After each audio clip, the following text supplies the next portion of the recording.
Hello and welcome back to Shakesyear. We are working on Romeo and Juliet, and today we get to hear from Lord Capulet in Act 3, Scene 5.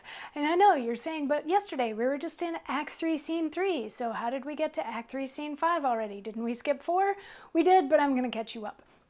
I'm going to catch you up on the stuff that happened in 3:2 and 3:3 also, because Romeo and Juliet are now married, and within about an hour of them getting married, Romeo killed Tybalt, who is Juliet's cousin, and for that he was banished, and he's been hiding out at Friar Lawrence's ever since, kind of having a pity party, upset that he's can't be with his Juliet, upset that he's gotten banished, all that sort of thing. Juliet is very upset that Romeo got banished. She wanted to kill herself, but the nurse was like, no, hang on, I'm going to go get Romeo to comfort you, because apparently the only way to get over the fact that your husband is a murderer is to have said murderer come and comfort you.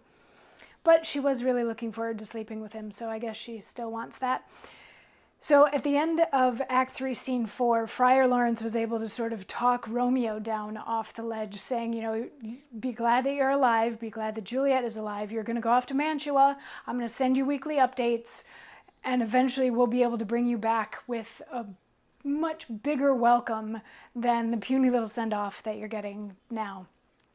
So Romeo is now supposed to go, or was now supposed to go, to Juliet's place, to comfort her. So that's what happened in between Act 3, Scene 3 and Act 3, Scene 4, because, well, Act 3, Scene 4, we get a little bit of an aside, and we see Lord Capulet talking to Paris, because remember, Paris wanted to marry Juliet, and Lord Capulet had originally said, hang on, she's not old enough yet.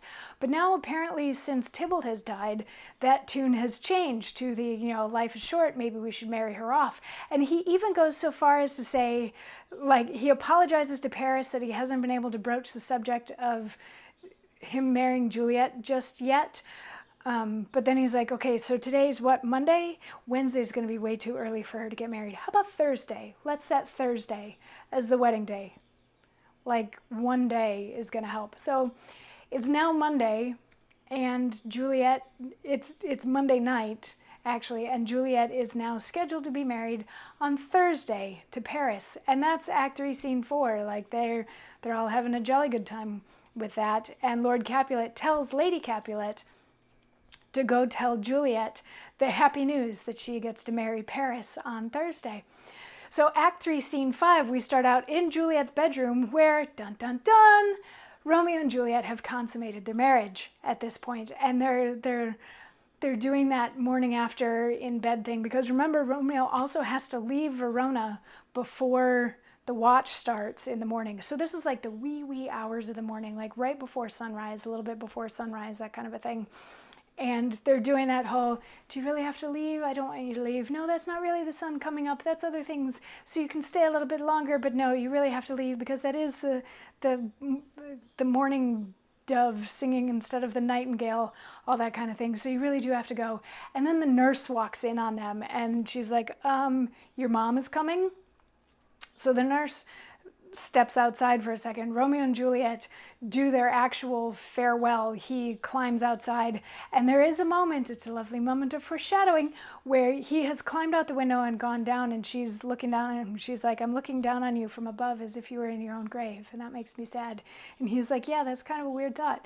And then he leaves, and he heads off to go to Mantua, and Juliet goes back into her bedroom, where her mother then comes in. And her mom's like, oh, you're still up here and you're still crying over Tybalt, all this sort of thing. And Juliet's like, yeah, I'm crying over Tybalt, and I'm so angry at that Romeo for having killed him. And the Lady Capulet's like, yeah, you know, we're going to see that Romeo killed. And Juliet's like, yeah, I want to see that Romeo killed. Yeah, because he killed my cousin, and that's really sad. So she's playing that whole thing, until Lady Capulet says, well, I have something that'll make you smile. You get to get married on Thursday. You get to marry Paris on Thursday. And Juliet is like, what? I don't want to marry Paris on Thursday. I don't want to get married at all on Thursday. And if I was going to get married on Thursday, I would rather it be to Romeo, who you know I hate, than to Paris. Like, no, you have to get me out of this.